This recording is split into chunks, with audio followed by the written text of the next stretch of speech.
Did I marry my wife because I loved her, or because I was trying to resurrect a dead woman? That question has haunted me at 93 years old in a way it never dared to when I was young, busy, distracted, and lying to myself. Most people assume clarity comes with age, but the truth is darker. Age strips away the excuses. It leaves you alone with the choices you buried decades ago and forces you to finally look at them without mercy. I still remember the day my fiancée died. I was in my early 20s, full of plans, reckless confidence, and the certainty that life would unfold exactly as imagined. One accident, one phone call, one moment, and she was gone. No goodbye, no closure, just absence. People talk about grief like it's something you process and move on from, but that's not how it worked for me. I didn't process it. I froze it. I locked it away and told myself I was being strong. That time would fix it. That building a new life was the responsible thing to do. Years later, when I met the woman who would become my wife, the first thing that struck me wasn't love, it was shock. She looked like her. Not identical, but close enough to make my chest tighten and my mind go quiet. Same eyes, same posture. Even the way she tilted her head when she listened. I told myself it was coincidence.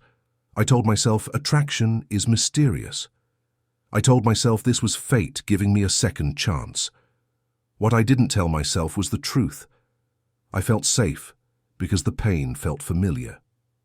I convinced myself that stability was love, that comfort was commitment, that marrying her meant I was finally moving forward. But deep down, something else was happening. I wasn't choosing her as she was.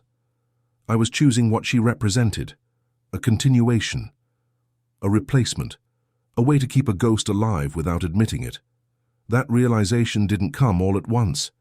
It crept in slowly, over decades of small moments where I caught myself comparing, remembering, seeing someone else where my wife stood. Marriage, children, routines, responsibilities all piled on top of that truth, burying it deeper. I became very good at not asking questions I didn't want answered. But now at 93, when the nights are long and the past feels louder than the present, that question refuses to stay quiet anymore. And once you finally allow it to surface, there's no way to put it back where it was. If you've stayed with me this far, it's probably because something in this story hit closer to home than you expected. These kinds of secrets don't belong only to the past or to people in their 90s. They live quietly inside marriages, relationships, and choices being made right now, often without people realizing it. Understanding stories like this matters because unresolved grief, unspoken motivations, and hidden emotional substitutions shape entire lifetimes before anyone dares to name them. If this story made you uncomfortable, reflective, or emotional, I want you to leave a comment. Tell me what stood out to you the most, or simply write the word truth if you felt the weight of it. Your comment helps others see they're not alone in questioning their own relationships and choices. And if this kind of real, honest storytelling matters to you, leave a like and subscribe to the channel. These stories aren't easy to tell, but they are necessary, especially before time runs out. Before there was a wife, before there was a marriage, before there was a life that looked respectable from the outside, there was her, the woman I was supposed to marry. People reduce her to a tragic footnote when they hear my story, but she was a full life, a presence that shaped me long before loss ever entered the picture. We met young, the kind of young where you believe love is permanent, simply because you haven't seen it break yet. We planned everything in detail, the house, the children, the small rituals we would build together. I didn't imagine a future without her, because the idea felt impossible. When she died, it wasn't just grief, it was disorientation. My sense of direction vanished overnight. Friends told me to be strong. Family told me she would want me to be happy. None of them understood that happiness wasn't the problem. Identity was. I didn't know who I was without her reflected back at me. So instead of mourning properly, I rushed forward. I worked more. I dated when I wasn't ready. I told myself that moving on was the same as healing. But it wasn't. It was avoidance dressed up as courage. Her memory stayed vivid because I never allowed it to fade naturally. I replayed moments in my head, the sound of her laugh, the way she spoke my name, the way she looked at me when she thought I wasn't paying attention. Over time, those memories stopped feeling like memories and started feeling like expectations. I measured the world against them. I measured people against them. That's when the danger began, even if I didn't recognize it yet. When I later met the woman who became my wife, it wasn't coincidence that she fit into that mental outline I had preserved for years. I didn't see it as betrayal back then. I saw it as continuity, as if life was offering me a version of what had been taken, slightly altered, less sharp around the edges.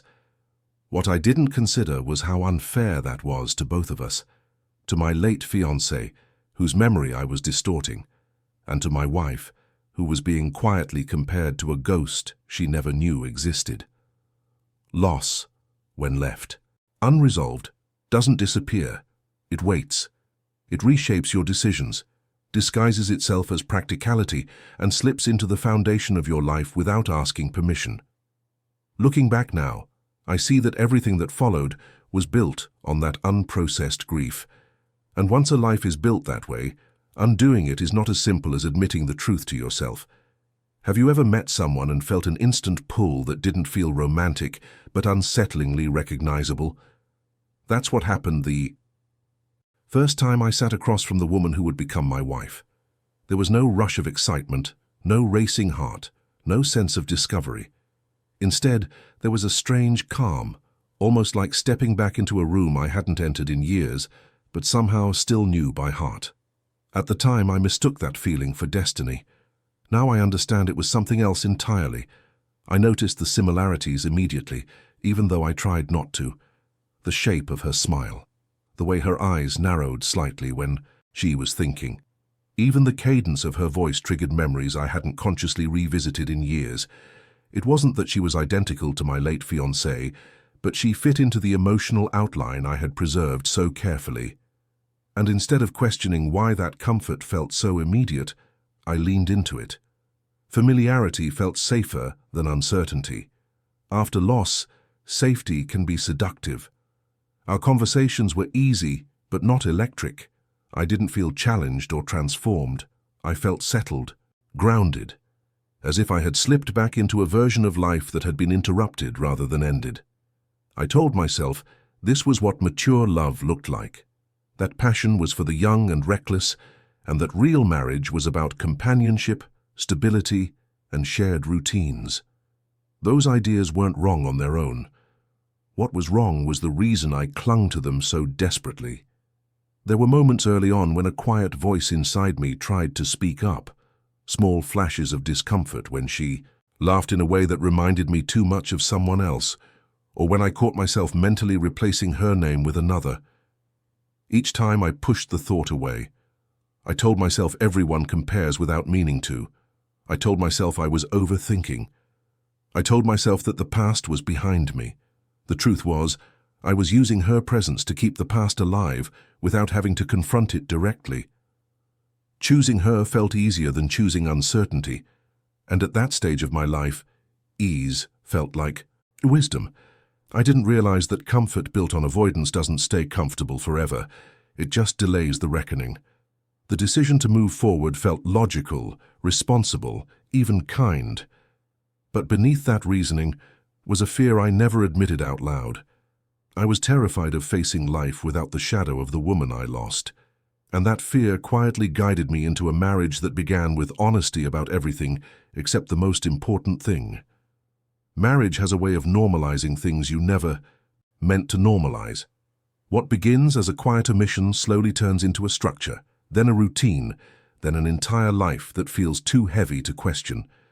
We built a home, raised children, shared meals, arguments, laughter, sickness, and ordinary days that stacked into decades. From the outside, we looked like a solid marriage, and in many ways we were. We were reliable. We were respectful. We showed up for responsibilities. But there was always something else in the room with us, something neither of us ever named. I learned how to love my wife in practical ways. I cared for her when she was ill. I supported her dreams when I could. I listened. I stayed. Yet there were moments, small and frequent, when my mind drifted backward instead of staying present. Certain expressions on her face would pull me into memories that had nothing to do with her. Certain silences felt occupied by another voice. I didn't speak these thoughts, not even to myself in full sentences. I let them exist, as impressions, shadows that passed through without explanation. What made it more complicated was that my wife was not a substitute in her actions. She was her own person, with her own strengths, flaws, humor, and patience. That's what made the guilt sharper over time. The longer we were together, the clearer it became that she deserved to be chosen for who she was, not for who she resembled. But by then, we had built too much. Children anchor you. Time anchors you. The fear of destruction becomes stronger than the desire for honesty. I told myself that love grows, that beginnings matter less than endurance, and to some extent, that was true. Affection did grow, respect deepened, partnership solidified. But the foundation was never clean. There was always an unspoken comparison shaping how close I allowed myself to get. I loved her, but part of me stayed guarded, as if fully surrendering would mean finally admitting what I had done at the beginning. Living like that doesn't explode your life. It erodes it slowly. You become skilled at distraction, at convincing yourself that this is just how long marriages feel, at ignoring the quiet discomfort that surfaces late at night when the house is silent.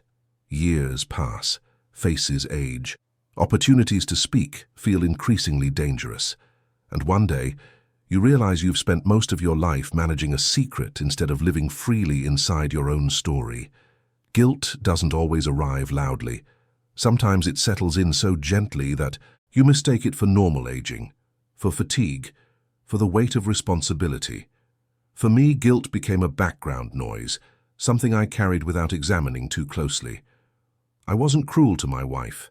I wasn't absent. I didn't betray her in obvious ways. And that made it easier to justify the deeper truth I never said out loud.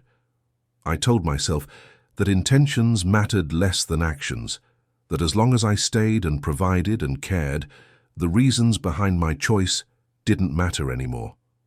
But guilt has a way of resurfacing when you least expect it. It showed up during anniversaries, when I realized I couldn't clearly remember why I had proposed in the first place. It showed up when people praised our long marriage and called it romantic, and I smiled while feeling something tighten in my chest. It showed up in quiet moments, when my wife would look at me with complete trust, unaware that part of my love had been borrowed from a past that never belonged to her. I began to understand that guilt wasn't about what I did wrong later. It was about what I never corrected early on. I had denied my wife the chance to choose the truth. She never knew that the foundation of our marriage was shaped by unresolved grief and emotional substitution, and the longer I waited, the more impossible honesty felt. How do you tell someone after decades together that they were chosen partly because they reminded you of someone else? How do you confess something that could reframe an entire life? So, I stayed silent, and that silence became its own form of betrayal. Not dramatic, not intentional, but persistent. Over time, I noticed how it changed me. I became cautious with my affection, careful not to reveal too much vulnerability. I avoided conversations that drifted toward the past. I learned how to redirect, how to deflect, how to keep certain doors closed. Guilt doesn't just punish you emotionally. It trains you. It teaches you how to live smaller than you need to.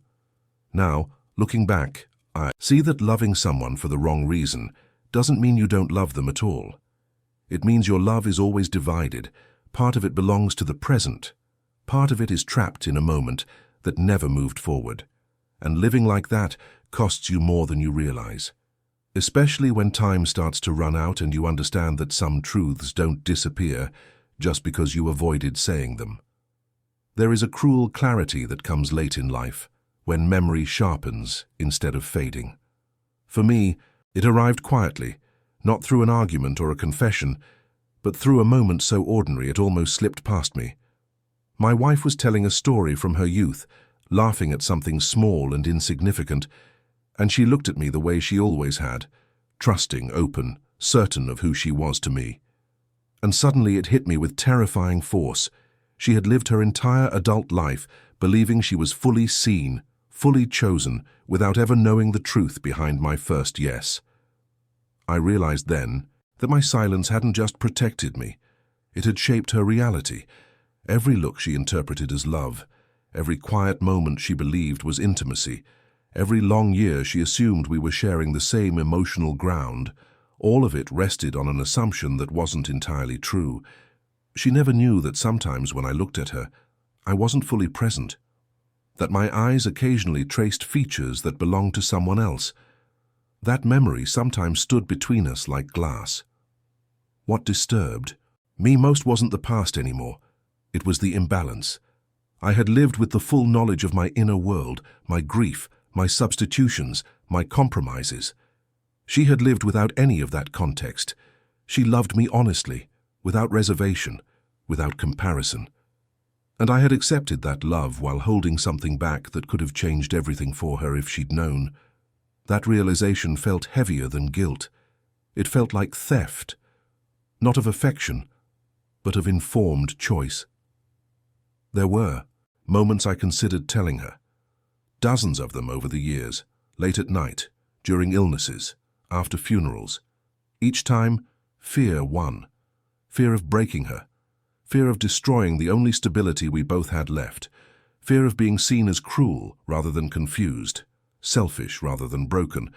So I convinced myself that silence was kindness, that revealing the truth would only serve my conscience, not her well-being. That maybe love, imperfect as it was better than devastation.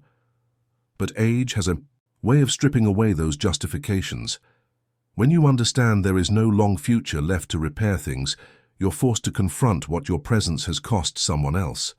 My wife never got the chance to ask herself if she could accept this truth, because I never trusted her with it.